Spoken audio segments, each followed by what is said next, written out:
আর্কেডরের পক্ষ থেকে আজকে বেশ কিছু সেগুনের গাছ কাটা হবে। এই গাছগুলি এই সমিলেই কাটা হচ্ছে। এই সেগুন গাছগুলি থেকে কিছু 11.5 চৌকাঠ বের করা হবে, কিছু 6.5 চৌকাঠ বের করা হবে।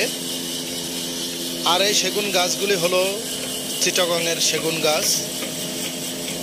মূলত চিটাগংয়ের যে সেগুনগুলো ভালো, সেই সেগুনগুলোকে হরিণা সেগুন বলা হয়। হরিণা সেগুনে দেখতে সুন্দর, ফাইবারগুলিও সুন্দর। এই যে দেখেন কত সুন্দর ফাইবার গাছগুলিতে।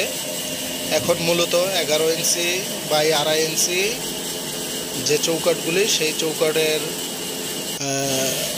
ফাইলগুলো করা হচ্ছে। এরপরে 6.5 যে ফাইলগুলো সেগুলো করা হবে। দেখেন কত সুন্দর হরিণা সেগুনের আর কি ফাইবার। মূলত এই ফাইবারওয়ালা গাছগুলো